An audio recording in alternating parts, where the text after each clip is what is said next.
All right, we're back. Level Up Grappling Podcast. It's Coach Brian here, straight out of PCI Jiu Jitsu, Mission Viejo, California. And of course, Coach Adam is here, ready to be disappointed in your behavior, all of you, because he knows you're not practicing properly. We were talking about, before we started recording, the challenges that we see in the world of, I guess it's kind of expanded to social media, through social media, but we see this everywhere we go. The challenges of authenticity, and what I mean by authenticity is the lines that are blurred now between fantasy and reality. And it seems to be more and more prolific that a lot of people are choosing to take the easy way and either purchase, and we've gone over this before, purchasing belts is a no-no, but going through a system that you know is easy street because you don't want to work hard. And the hard reality is that when you get into any type of martial art, and for the sake of the podcast and being Level of Grappling, we'll just stick to grappling. It's not easy. When you're going through ranks quickly, that doesn't mean you're better. And it just goes to show that people want to half-ass things. Okay, they just want to show up and roll and blah blah blah and hang out with their friends. So my question, the existential question that I want you guys, you listeners, to ask yourselves is, are you going to practice or class, whatever you want to call it, for a social outing, or are you there to actually work hard? And just simply rolling isn't the answer. And both Adam and I have examples of what happens when somebody who comes in with beating their chest, saying that there's some kind of former champion of this, that, and the other thing, they get smoked and they say, oh, this was amazing, I'm coming back, and then they never come back. And you have to realize that that's where you want to be. You want to be in the place where you get smoked. You don't want to be in the place where you're the big gorilla in the room. It's just, it's not the best environment for you. So, Absolutely. We have a saying here in Australia, likes to be a big fish in a little pond, as opposed to a little fish in a big one. Iron sharpens iron. But part of the problem, I think, is modern culture, society standards. And this episode is not us doing the whole, they're fake. It's not about that. It's irrelevant. That part of the conversation is irrelevant. I think the relevant part of this conversation is, why is it that so many badass, legit guys with the qualifications, the know-how, the skill set, the competition and fight experience, all that sort of stuff, are struggling to keep their gyms open, while other people with no really legit quals to speak of, not much competition experience, or in the case of some of the bigger franchise gyms, the original founder of that franchise had a competition experience, was a badass and a great fighter. But then all these franchises are staffed by people with no idea, and they're packing out 40, 50 people on the mat. Whereas legit guys that fought, that competed, that have all the qualifications, multiple black belts, this, that, the other, cannot put people in their gym for love of money to the point where they're closing. What is it about that? Is it the fact that the badass guy with the struggling gym doesn't hand out belts based on attendance? Quite possibly. Is it because the big franchise gyms do? Pay your fees, turn up to class, sign your attendance sheet, you get your belt. Now, good or bad? Look, for me, the way I came up, that's really bad. It is, like attendance sheets don't mean shit. Is it for everybody else? It's possibly good.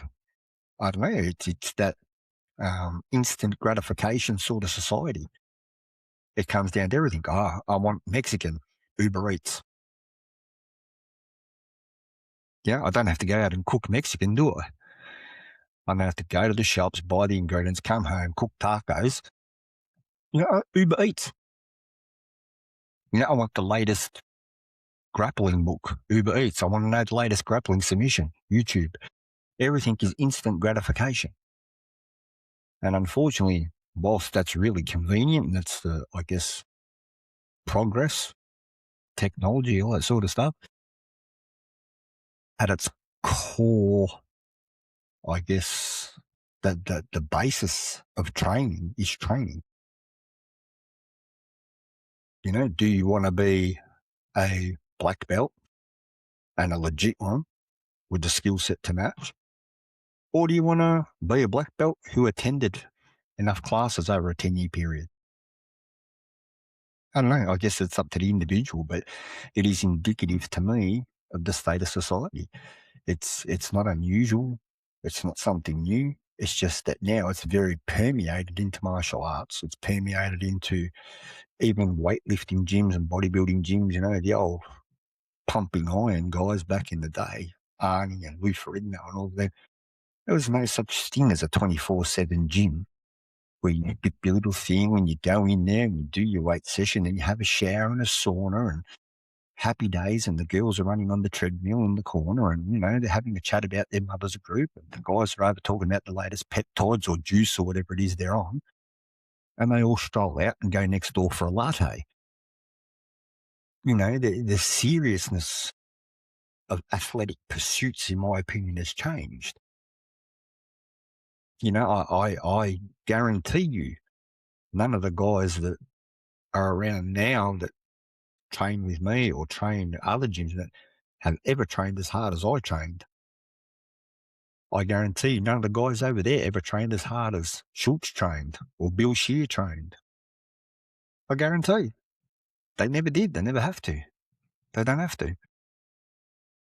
It reminds me of that Rocky V, with Drago or whatever, or Rocky IV, whichever one it was, Drago's got the juice getting pumped in, he's on all the machines and all that sort of Rocky's out there lifting rocks.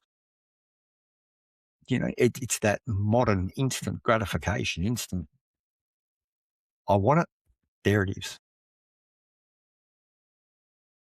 It's a sad state of affairs. The old school guys that have been around, done the work, spent their time in the trenches, so to speak, can't put people on a mat. But somebody can get on the internet, pay a certain amount of money, get a qualification, which is cool. I don't care about that. It's not my business.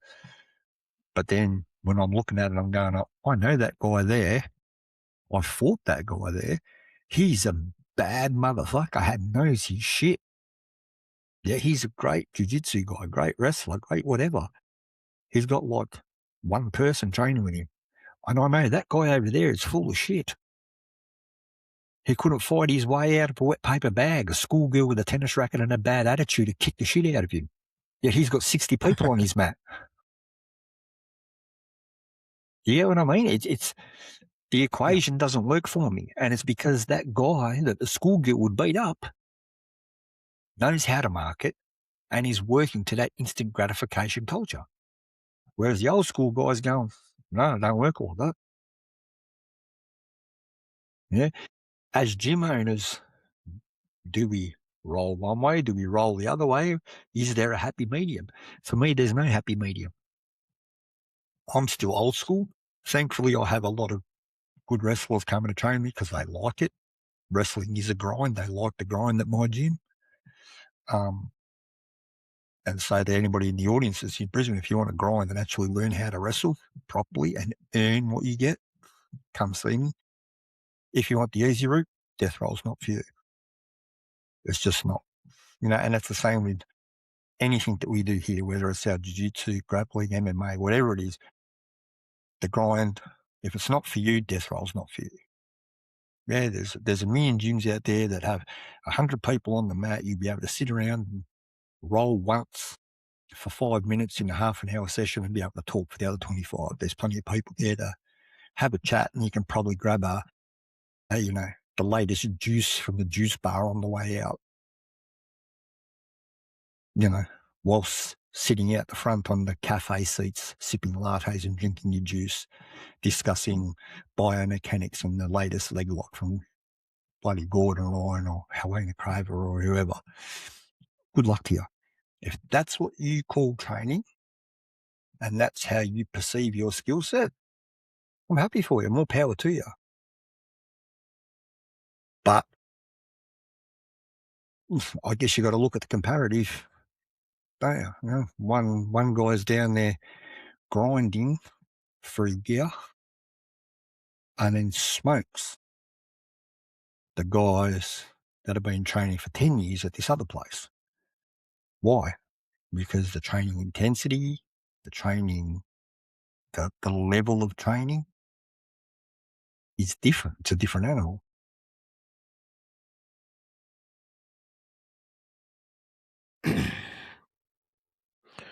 Yeah, it's to your point, and the reason why we wanted to talk about this today is we had a friend reach out recently asking about places to move to because, basically where he lives, things are drying up. And this is somebody that is an outstanding martial artist, outstanding grappler, brilliant grappler, and is not able to keep the lights on.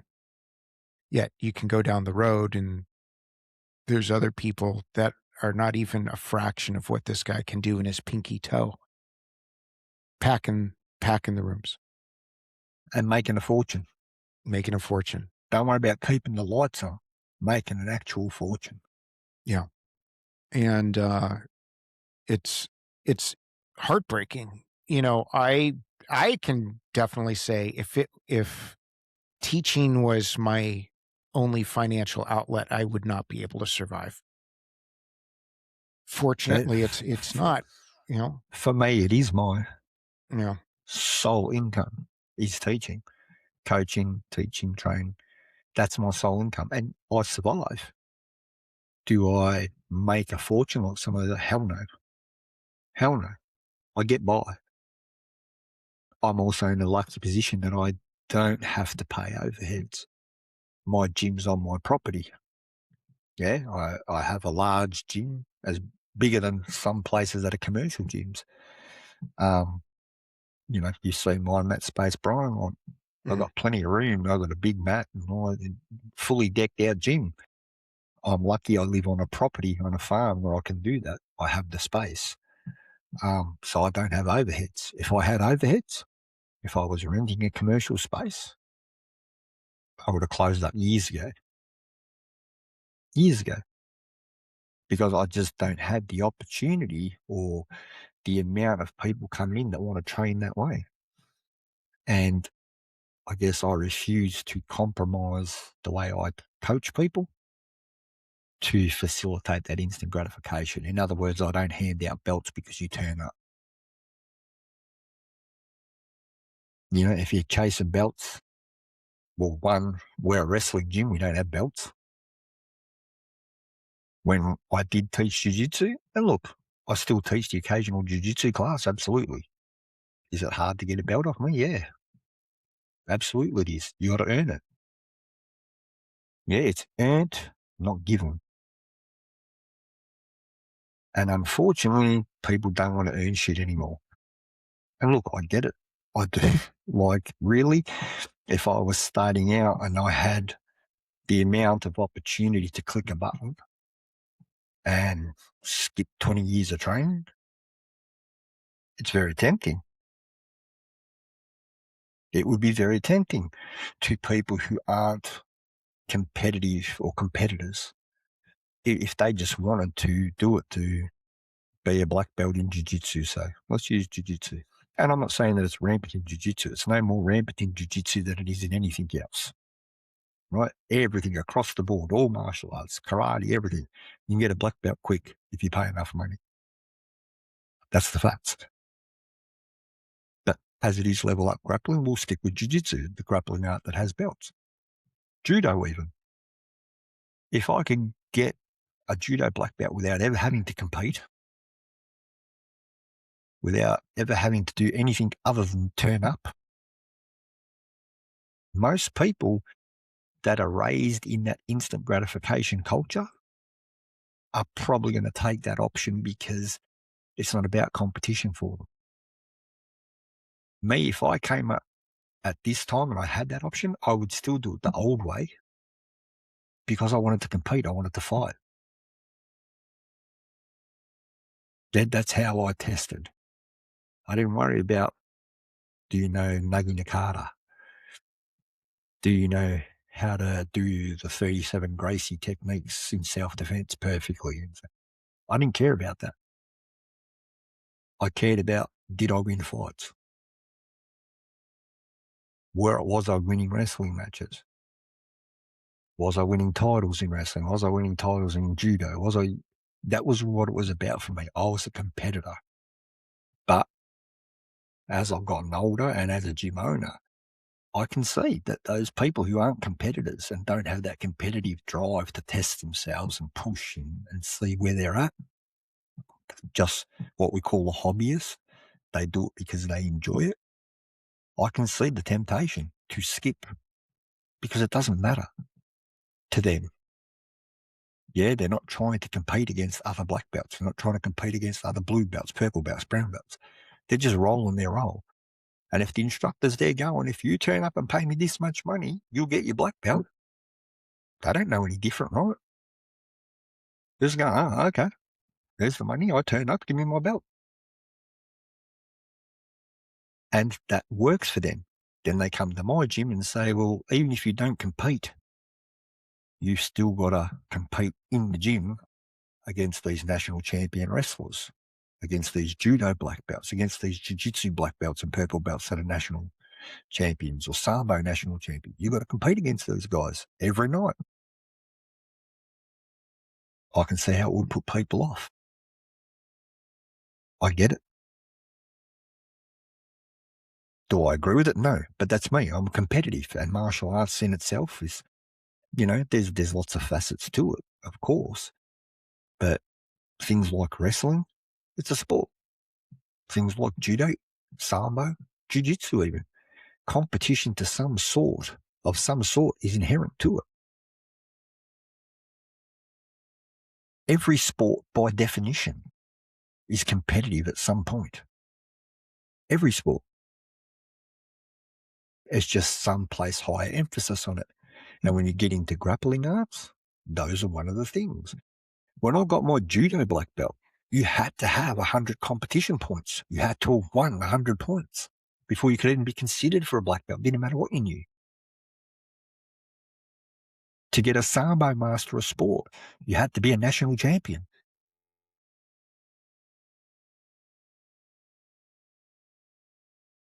Do you get what I'm saying? It was different. It was different then. Like you couldn't, when I was coming up in judo and even in wrestling, sambo, to get the ranks in judo and sambo, you had to be competitive. You had to compete. You had to fight. That's how it was. You could not grade if you didn't have that. It was a prerequisite to gain that credential. In wrestling, there was no prerequisite. Yeah, there was no grades. It didn't matter. But I was always of the opinion, if I'm wrestling, this the sign that I'm learning wrestling well is the gold medals I was winning, Mhm. the meets I was winning, the titles I was winning, which then translates into coaching. Obviously, if I'm winning national titles, if I'm winning gold medals, I have a knowledge base of wrestling good enough to coach later.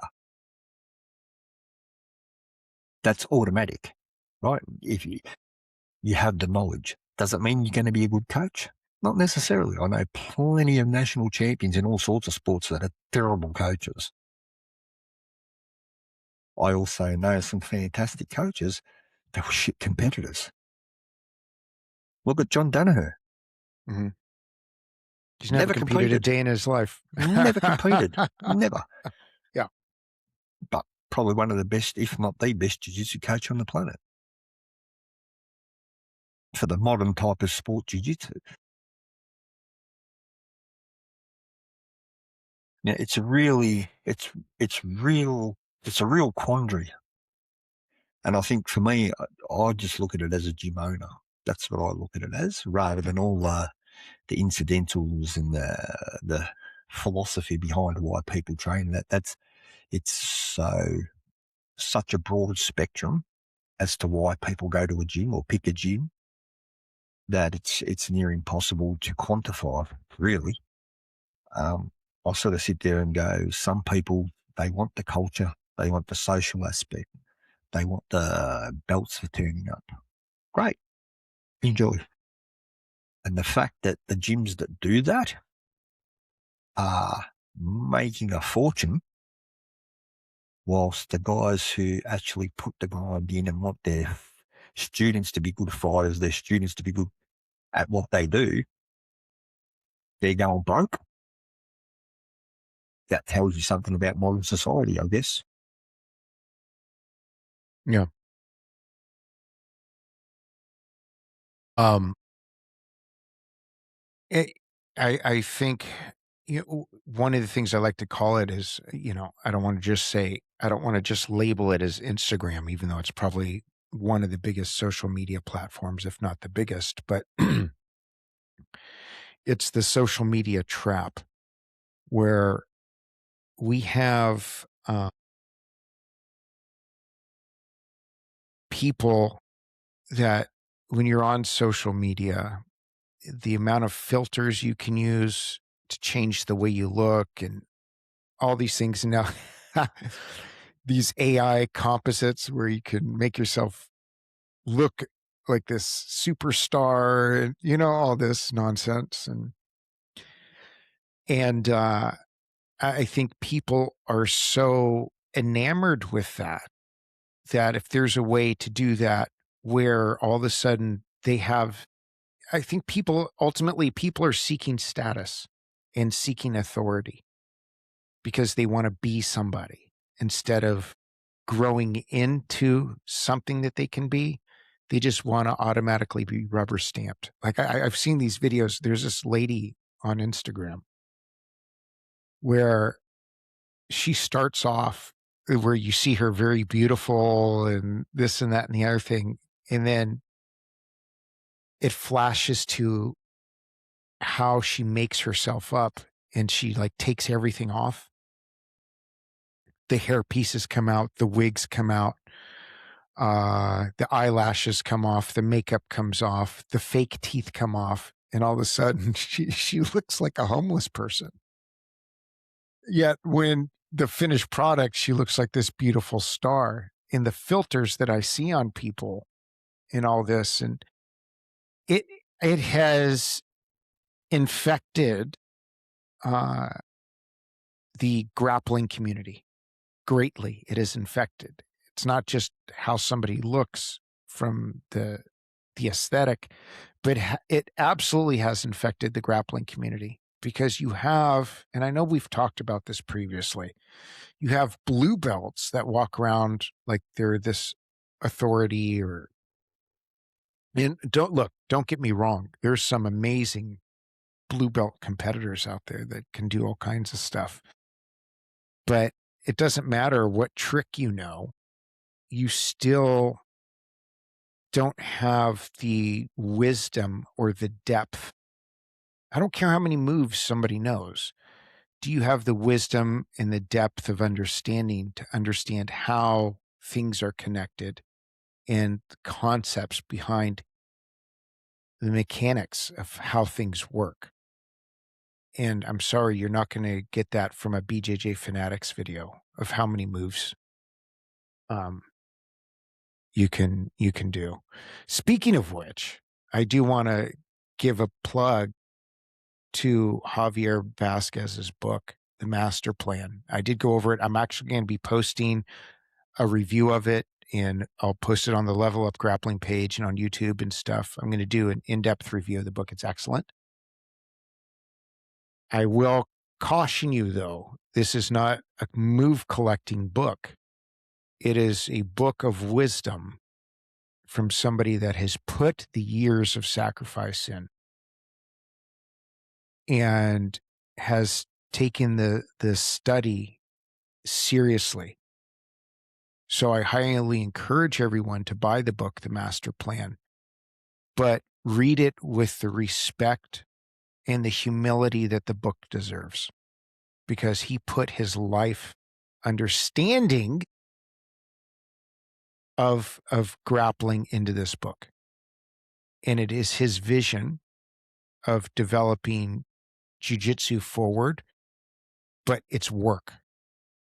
So when you read this book, understand that to get the most out of the book, you have to work. It's not some candy ass type of book where you're going to learn 365 moves for 365 days and you become a master grappler. Speak of the devil, he's literally, isn't that weird? He's literally calling me right now. Oh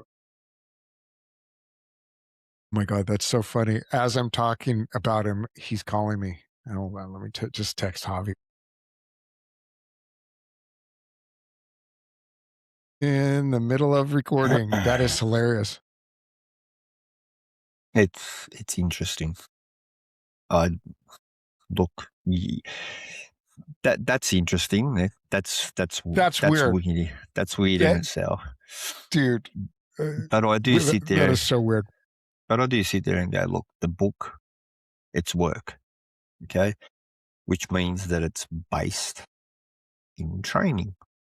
It's based in having to put some effort into getting better. Same thing with the gyms. The older school gyms with the guys with the coils and the guys with the experience and the guys who are going to make you better grapplers and wrestlers and jiu-jitsu and judo guys and whatever it is you're doing. Those guys are struggling. And like they are. Like some of the names that you're talking about that are struggling with their gyms is ridiculous to me. It's crazy. It's ridiculous. And some of the names that are flying with 100 people on the mat at night, every night of the week. Joke. I sit there fucking dumbfounded. Honestly, I'm not trying to be smart to anyone. Hence, I would never drop a name or anything like that of what I'm talking about. But I do. I sit there and go, how the fuck is that guy got no one? And how the fuck does that guy have 100 people on the mat every night? Because if I put him in the same room, my God, it would literally be a fucking homicide within the first minute. And the guy with the empty gym would be walking out going, oh, when do we start exercising? Yep. It's crazy to me. And I tell you why it works, is how it works, is because this guy with the empty gym is more interested in transmitting information correctly, transmitting information succinctly, and having students that can use that information to win, to make themselves better grapplers, to pass that knowledge on to have a perfect understanding of biomechanics, technique, fitness, conditioning, strength. This guy over here, all he wants is you to pay your monthly fee and he'll give you whatever the hell you like. Now, 90% of people that aren't fighters, for want of a better term, or competitors, or have some sort of drive to learn correctly, if you give them a choice, here you're going to have to bust your ass, get injured, get tired, get beaten up, but get good.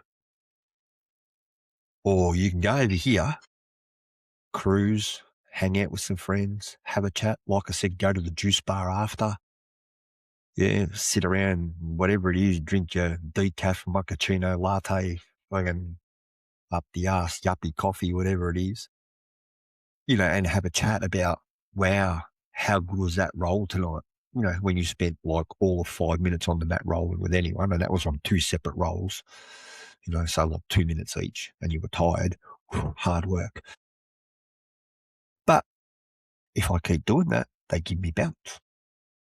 Whereas this guy over here, I grind for 5 years, he doesn't give me shit, except the skill set that will whoop this one's ass.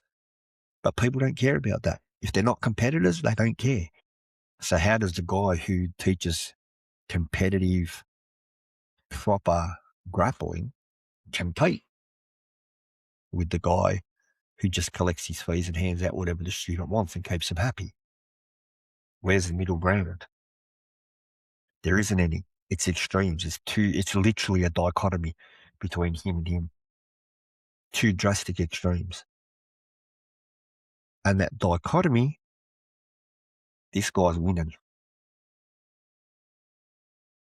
Yeah. He'll win the fight. He'll win the business. And when you're a coach and that's what you do for a living, when you're this way and your guys will whoop everybody's ass,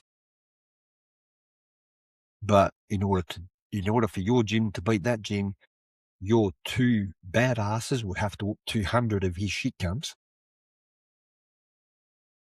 It's a drastic thing, you know what I mean? It really opens your eyes to the way society is, and it's a shame, but it also is what it is. And I guess the guys on this side have to learn to come across this way a bit if they want to survive.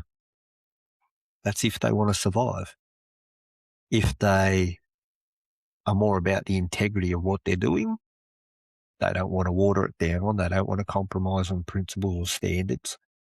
Get used to being broke.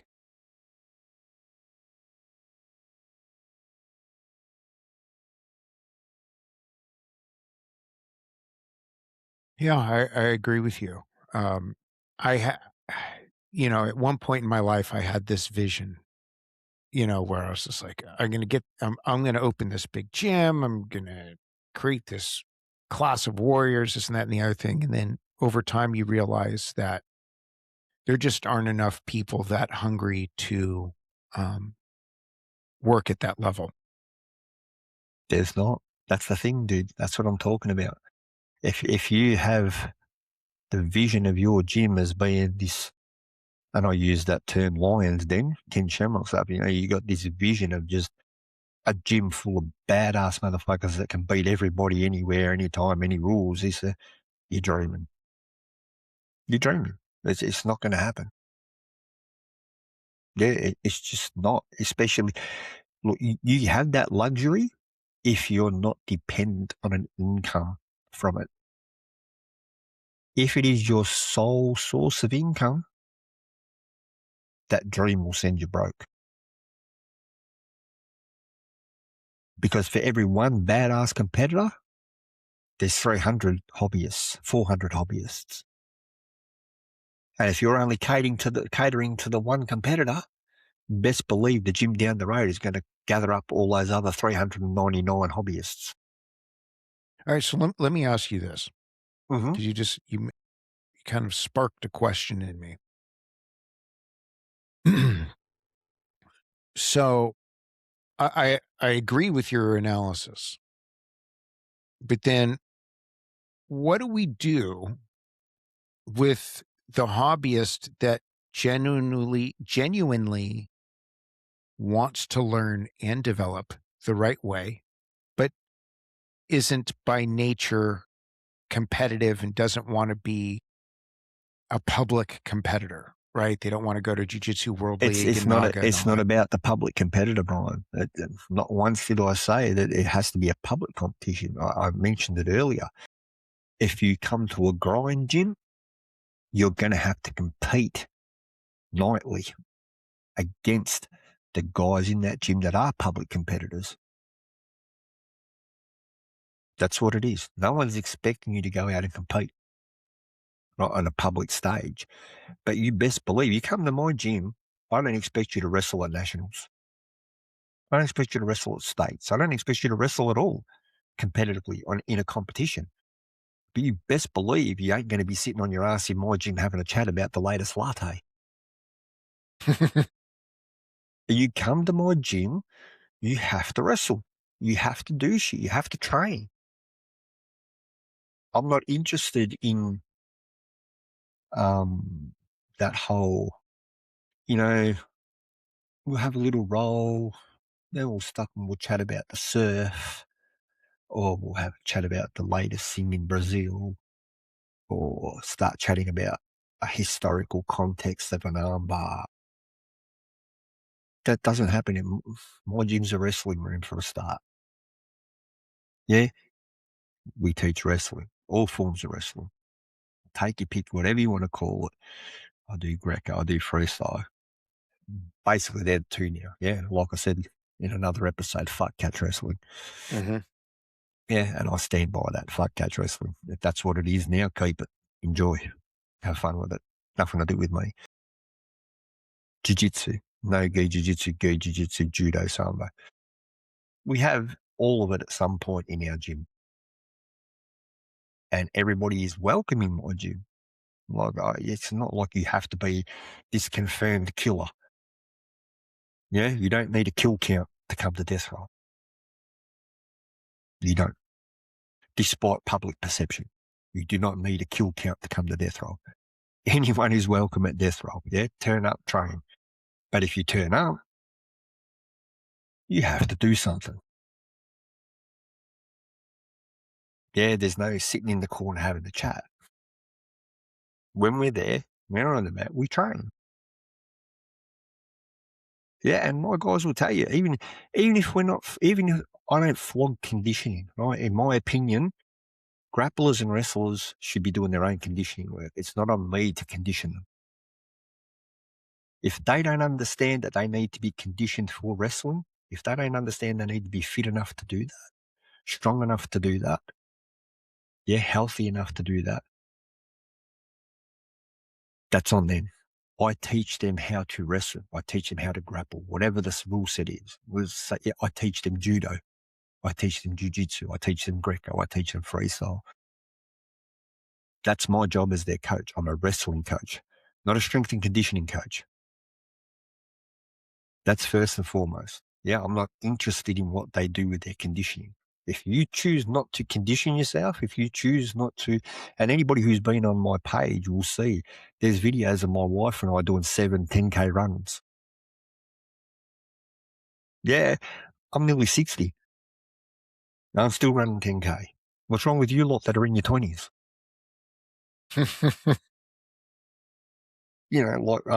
Come on. If you want to be competitive, if you want to do all that sort of stuff, you need conditioning. That the common sense says that. Yeah.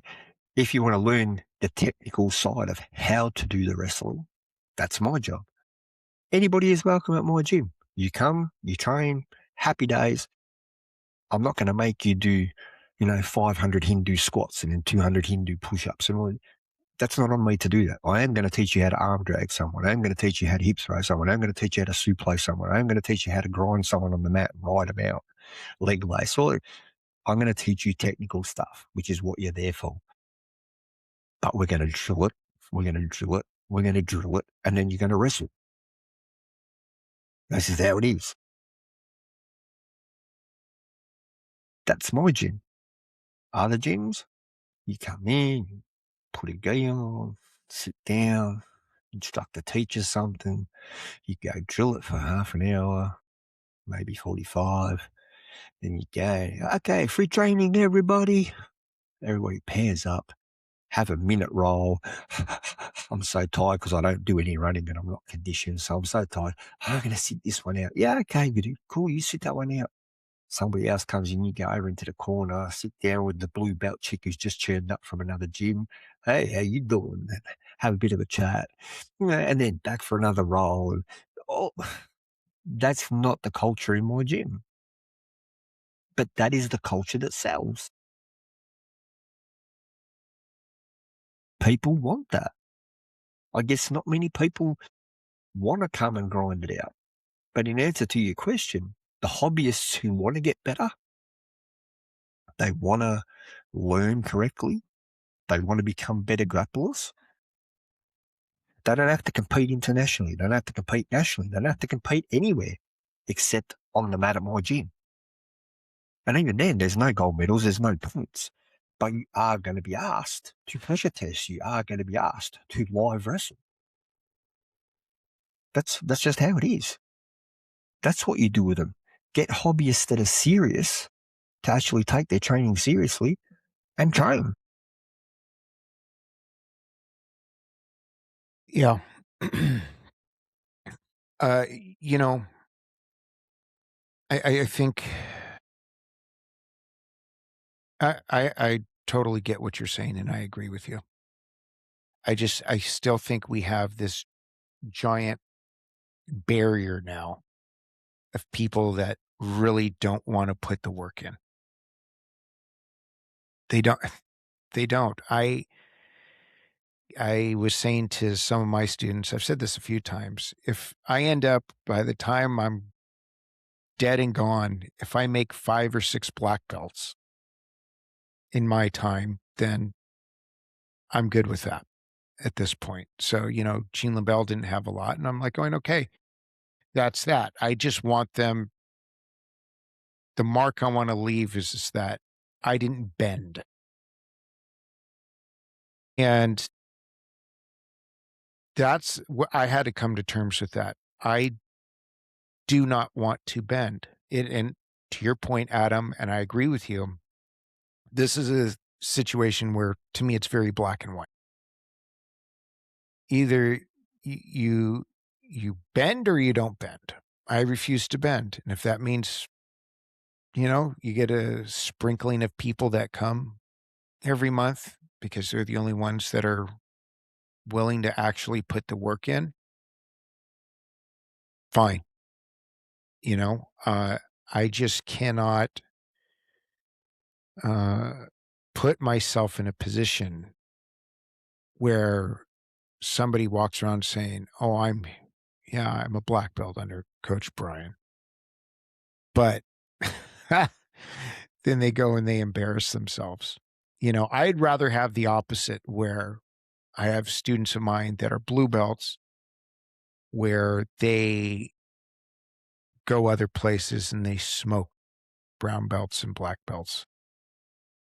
The old understate, oversell. Mhm. The one and only time and the funny thing is, in the last 5 years, 5, 6 years, I've literally given out 1 purple belt because the guy deserved it. He deserved his purple belt. But the funny thing is once he got his purple belt, he ran to literally the easiest guy he could find in terms of getting promoted past purple belt.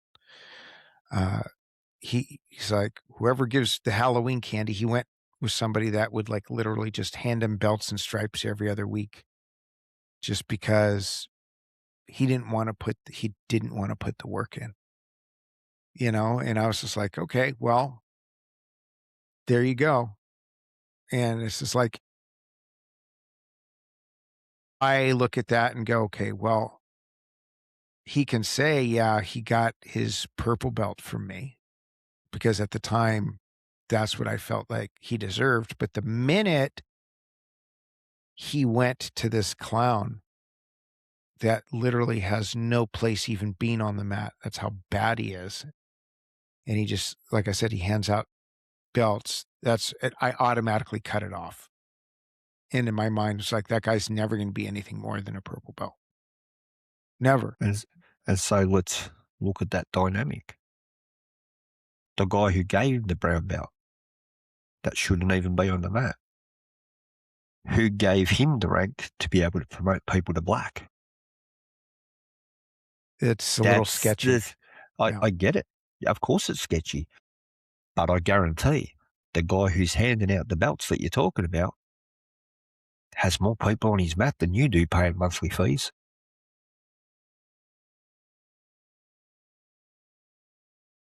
Guaranteed. I guaranteed his mat's full. I guarantee there's 20, 30, 40 people in his class. It's, well, interestingly, the guy that is promoting him and all this, the guy's kind of a grifter. So he goes to different gyms, hands out stripes and belts to people, tries to collect students, and then jumps gyms. Then he does it again at the next gym, then does it at the next gym. It's very weird. It's very, very weird. But that guy will open a gym at some point and it'll be full. Yeah. Sad. It'll be full. While people who know their shit don't hand out belts, are sticking to a standard, aren't willing to compromise that standard, they're going broke. I know some guys, man, like, and I'm not going to name them on here because they are all friends of mine. Big names, huge names in grappling that don't have a gym because they couldn't afford to open one. Because they won't compromise on their standards and they know that doesn't get people through the door. So they don't bother. They don't want to compromise the standards. They don't want to have that coffee bar, juice bar gym. You know, they want a proper grappling gym, training proper grapplers. And they know that doesn't pay the rent on a commercial building. You know, if you want that commercial gym, that commercial building, and every month the rent comes in, the electricity comes in, all that sort of stuff, you best be selling everything in your power, including rent and everything else, in order to get them bills paid and still earn a living off.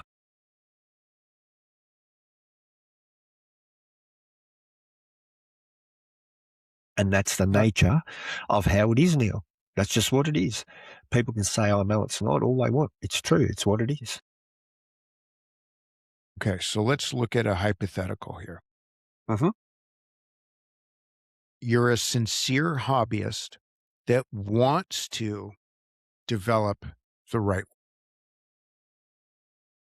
Where you live, it's only these type of, what do they call them, McDojos, right? So let's build a plan for this person to make the best out of their scenario so that they can develop within the McDojo space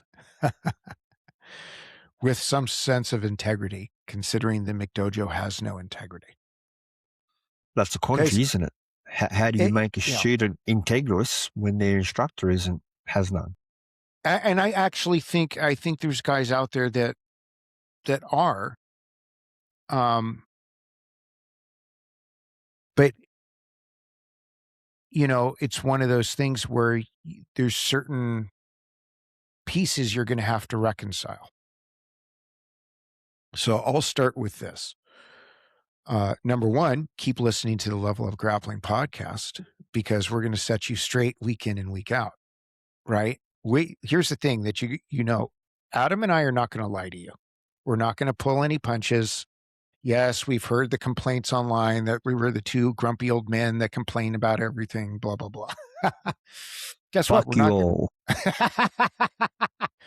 all. we're not going to lie to you. Okay. Why? Because we care about your development. You want to know something? We actually care about your development. And if you take the time to actually listen and take notes week in and week out, there's tons of information you can get more valuable than spending $500 or $300 at a seminar. And the thousands of dollars you're paying on BJJ Fanatics. I'm not saying BJJ Fanatics is worthless, but you guys pay a ridiculous amount of money for stuff that you don't need. Okay. So keep listening to Level Up Grappling. Okay. Now, you're going to need to set up a solo drill system at home.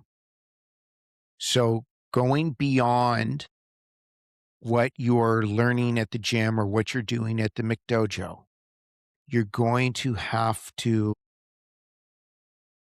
develop yourself. You're going to have to, in a sense, train yourself. But you're not alone because remember, Level Up Grappling Podcast is with you every week. And remember, we have a question and answer. We have Technique Talk with Mark Schultz. Except nobody will send questions because me and Mark bag them too much. You guys got to take notes and ask questions. So your self-study needs to come. You got to invest in yourself. And it's not by buying BJJ Fanatics videos.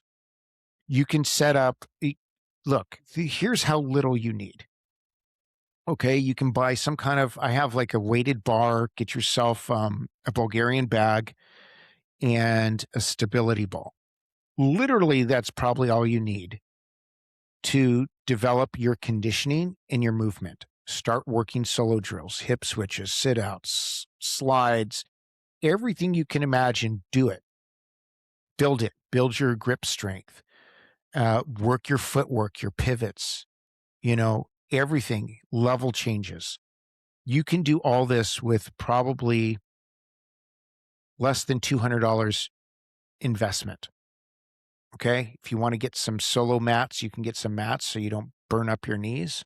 Otherwise, find some grass and do it on the grass. Okay.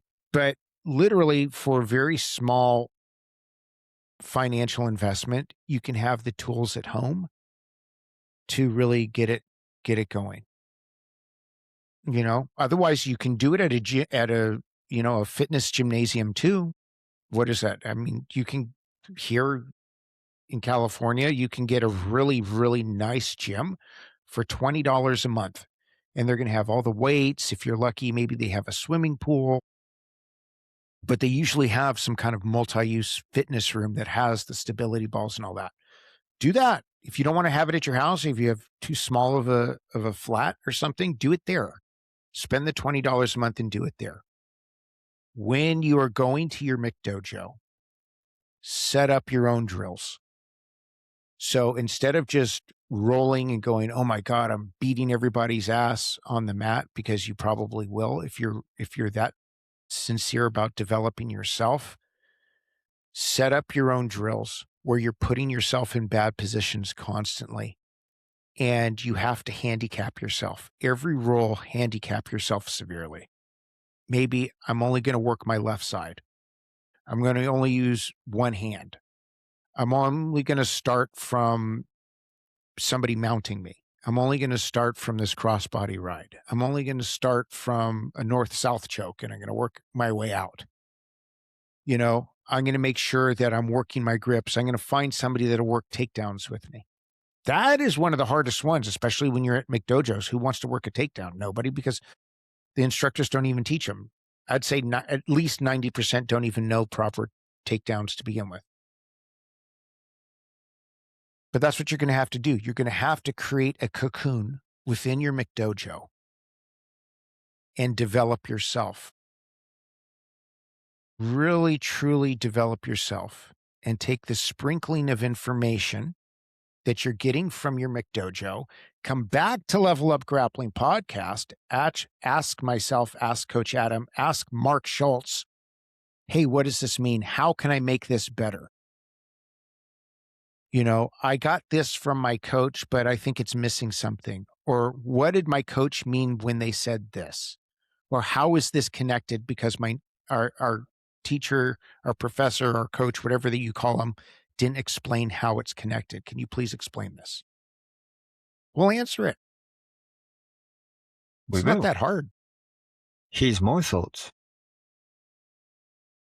Aside from everything that Brian said, which is 100% true, 100% correct, you can do all of that stuff and show enough dedication, try and work stuff out.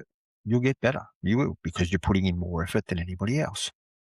That by definition will make you better than them. You want an even simpler thing?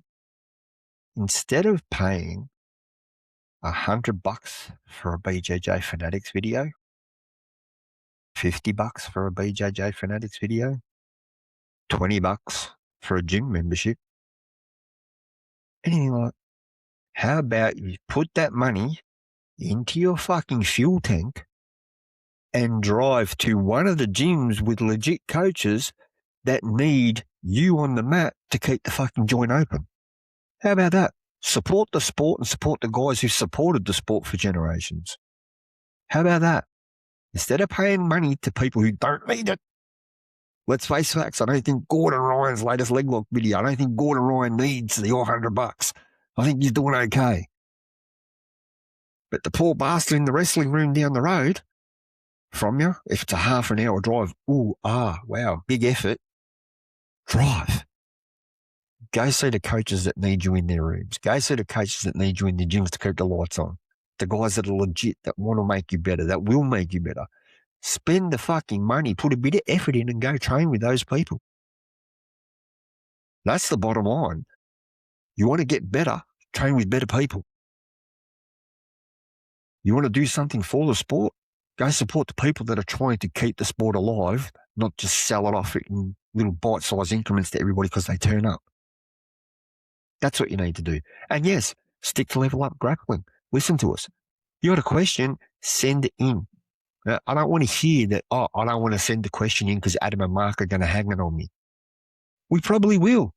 It doesn't mean we're not going to answer it. We're fucking hanging on Brian. Brian's used to it. Mark and I do that. We hang it on everybody. It's just how we are. We're hanging on each other multiple times a week. Not on the podcast, on the phone. Yeah, just deal with it. Deal with it. But we'll still answer your question. Ask questions. Pay attention. Stop making everything about instant gratification.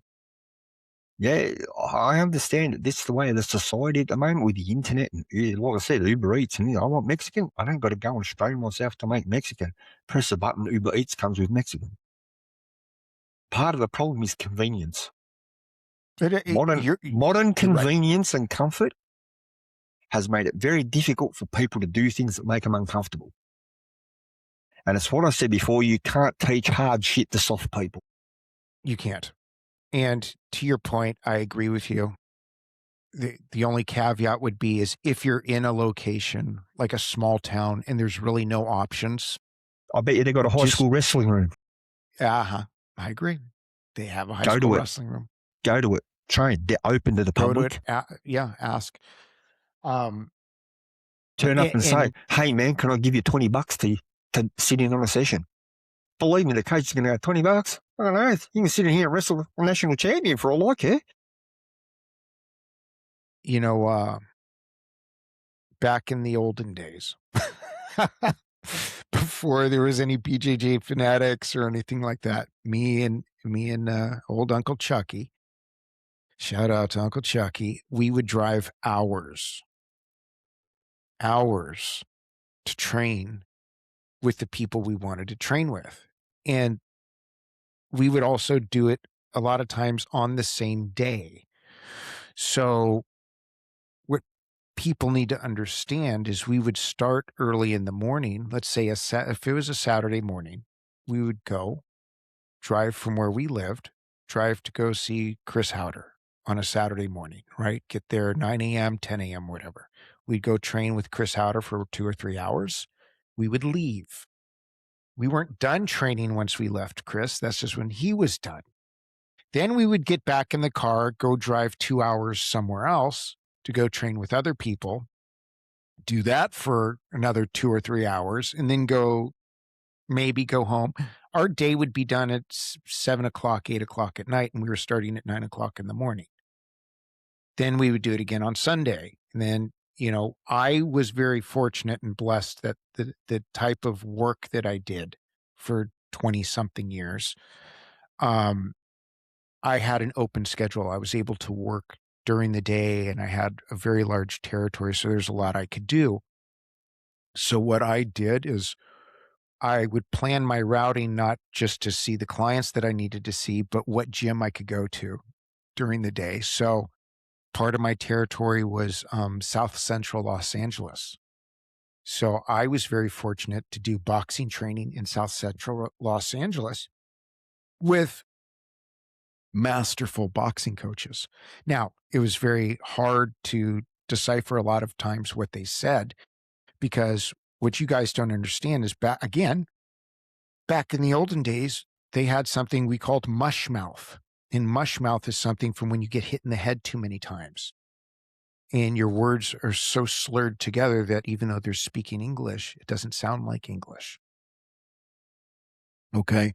So I would go in there, I'd go train, do my boxing training for an hour, go see some clients, stop in the middle of the afternoon, 2 o'clock, go to a wrestling gym to train, get my wrestling in for an hour or two, right? Duck in and duck out. Why isn't he staying longer? I'm like, I still got to work. I just wanted to get an hour in, whatever I could do. Then drive, go to wherever I needed to go to next, go home, get a new bag, take a shower, change my clothes, and head out at night to go train again for another 2 hours. So my driving time, I was committed. And I always say this, I would rather eat one meal a day, which I did.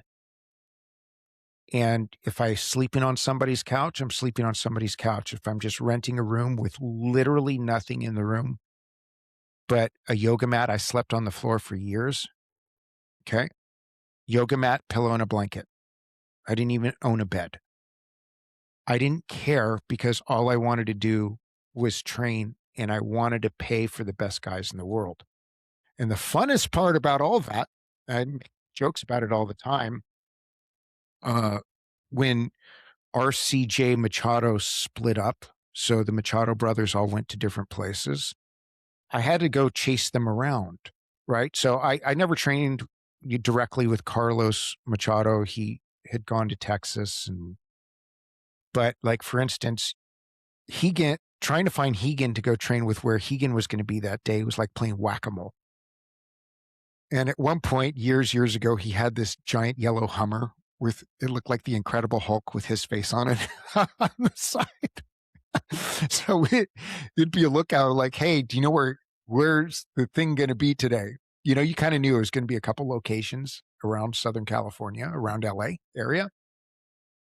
So you'd go to those spots and look for the yellow Hummer or whatever car he had at the time, wherever it was. You just stop the car, hit the brakes in the middle of the street, pull in, go and go. Hegan's here because that's where the car was. And then you'd go upstairs and you'd go train, go ask Keegan some questions. He'd fuck you up for like 20 minutes and then he'd get the car and leave again. And then you train with whatever victim was left over. But to your point, Adam, it's a commitment. It's a personal commitment to develop yourself. No coach, even us, we are not responsible for your development. We're just here to help you and guide you for your own personal development. The only person responsible for your development is you. 100%. Adam, it can only make you better by giving you guidance on the show and showing up at death roll. I can only make you better by the same. Okay? So we are not responsible for your development. We are your guides. We're here to help you. We're here to encourage you. We're here to beat you down with words. We're here to beat you down physically. If you think that what we're saying is too harsh, grow a set of balls. And if you're a female, which interestingly enough, I got some new stats. This is wild, Adam. I got to tell you this, and congratulations to the audience. We are now at, I don't know how this happened. The latest stat I got, it's 37% female audience. What? All of a sudden. I have no idea. I don't know if it's wrong, but all of a sudden, 37% female listeners. We went from a 97% male audience to now it's 37% females. Fair enough. I don't know. But thank you. So, ladies, this podcast is for you too. So it's not that we are only focusing on, we're focusing on any grappler that wants to make themselves better. Okay. So, ladies, this goes for you too. And I do want to point out that we take extra special care and pride in making sure that you are the best grapplers that you can be and that you are not being fooled by predators, by sexual predators and all these freaks that are out there. I don't care if it's the coach or some jackass on the mat. You have a right to train in a safe, moral environment and to develop your grappling. And that has nothing to do with your gender. Okay? If you're in a place that they are disobeying that moral compass, okay, file a report, call the police, do anything. We support you. And here's the thing, have them show you their background check. If they don't, fuck it, get out of there. If they are in some way shifty and have even admonished the League of Extraordinary Grapplers in any way, go away, get rid of them, move, go somewhere else. Because look, we have the League of Extraordinary Grapplers, just to make this pitch, is free of charge. When Adam and I set this up, it was literally to set a standard, a minimum. This isn't the maximum. This is the minimum. You should actually be qualified and ranked, and you should have a background check. And guess what? Around the world, I think there's 8 of us now. 8. There should be thousands that say, yeah, I want to do this. I want to be able to prove my rank and be able to have, I want to show my background check. You should have that level of honor if you're a coach. That is your bare minimum standard. Even if you are a McDojo, and we know you jackasses are out there, the very least you could do is have a background check and actual qualifications to teach. And shame on you for not proactively coming out and joining the League of Extraordinary Grapplers, because we're not charging anything. Fuck, dude, maybe we should be charging $1,000 and then all of a sudden they'll do it, right? Maybe we're doing it the wrong way. Maybe free is wrong and maybe we should charge them an arm and a leg and all of a sudden it's the prestige thing. Maybe. But look, take what Adam said seriously. Take what I said seriously. You know, we've given you some perspective on this. We're here as your guides. We can only help you make yourself better. Okay. And take this shit seriously. If you're listening to this podcast, it's because you're taking your grappling seriously. Develop yourself, develop your solo drills. Look, there is no excuse why you can't be training at home 10 to 15 minutes a day doing solo drills. Because guess what? You do not have a perfect pivot. You do not have a perfect arm drag. You do not have a perfect hand fight. You do not have a perfect level change. You do not have a perfect hip switch. You do not have a perfect sit out. And guess what? You never will. And that's okay. But you can make it better. You can make it masterful by 10 to 15 minutes a day on your own. So get off your couch, stop watching those damn videos, and do some solo drills at home. Okay? Nevin Eyewear, guys, link is in the description. Roadgears.com, SpartanCans.com. You know what to do. Like, subscribe, and share. Your weekly homework assignment, in addition to taking notes on this podcast, is to share it with 3 new people every week. Okay? This is easy. Get out there. We're available for seminars. I have a distance training program. Hit me up. Let's go. And don't forget our merch, dude. Guys, on Fourth Wall. Okay, more merch is coming. I've got a whole bunch of designs. We've got some death roll designs coming up. We've got a whole bunch of stuff. So go to the Fourth Wall and get on there. Support us, please, by purchasing some merch. And with that, we are out of here.